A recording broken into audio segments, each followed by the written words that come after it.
ವರಹಮತುಲ್ಲಾಹಿ ವಬರಕಾತುಹು. ನನ್ನೆಲ್ಲ ಆತ್ಮೀಯ ಸಹೋದರರೇ, ಎಮರ್ಜೆನ್ಸಿಯಾಗಿ ಈ ವಿಡಿಯೋವನ್ನು ಶೇರ್ ಮಾಡಬೇಕು. ಯಾಕಂತ ಹೇಳಿದ್ರೆ ಈಗಾಗಲೇ ಒಂದು ಸರ್ಕಾರದಿಂದ ಸಿಕ್ಕಂತಹ 13 ಲಕ್ಷ ರೂಪಾಯಿ ಹಾಗೂ ಇಲ್ಲಿನ ಊರವರು ಜಮಾ ಮಾಡಿದಂತಹ 7 ಲಕ್ಷ ರೂಪಾಯಿ ಇಟ್ಕೊಂಡು ನಾರಾಯಣ ಆಸ್ಪತ್ರೆಗೆ ಹೋಗಿ ಅಲ್ಲಿ ಈ 20 ಲಕ್ಷ ರೂಪಾಯಿ ಇಲ್ಲ 28 ಲಕ್ಷ ಬರ್ತಿ ನೀವು ಕಟ್ಟಲೇಬೇಕು, ಇಲ್ಲ ಅಂತ ಹೇಳಿದ್ರೆ ಟ್ರೀಟ್ಮೆಂಟ್ ಸಾಧ್ಯ ಇಲ್ಲ ಅಂತ ಹೇಳಿ ಅಲ್ಲಿಂದ ಕಣ್ಣೀರು ಹಾಕಿಕೊಂಡು ಇವತ್ತು ಈ ಊರವರನ್ನೆಲ್ಲ ಸೇರಿಸಿಕೊಂಡು ನಿಮ್ಮ ಮುಂದೆ ನಮ್ಮ ಅಯಾಜ್ ಬಾಯ್ ತಮ್ಮ ಮಗಳಿಗಾಗಿ 3 ವರ್ಷ 4 ತಿಂಗಳಿನ ಆ ಪುಟ್ಟ ಮಗುವಿಗಾಗಿ ಸಹಾಯ ಕೇಳ್ತಾ ಇದ್ದಾರೆ.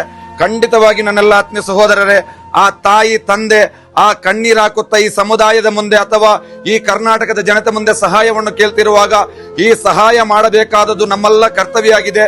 ನಾನು ಇವತ್ತಿರುವಂತದ್ದು ಬಾಗಲಕೋಟೆ ಜಿಲ್ಲೆಯ ಜಮಖಂಡಿಯ ಟಿಪ್ಪು ನಗರದಲ್ಲಿರುವಂತಹ ಒಂದು ಮೊಹಲ್ಲದಲ್ಲಿ ಆಗಿರುತ್ತದೆ. ದಯವಿಟ್ಟು ನನ್ನೆಲ್ಲ ಆತ್ಮೀಯ ಸಹೋದರರೇ, ಈ ಊರಿನವರೆಲ್ಲ ಸೇರಿರುವಂತದ್ದು ಒಂದು 3 ವರ್ಷದ ಪುಟ್ಟ ಮಗುವಿಗಾಗಿದೆ. ದಯವಿಟ್ಟು ನಿಮ್ಮ ಕೈಯಲ್ಲಾಗುವಂತ ಸಣ್ಣ ಸಹಾಯ ಮಾಡಿ.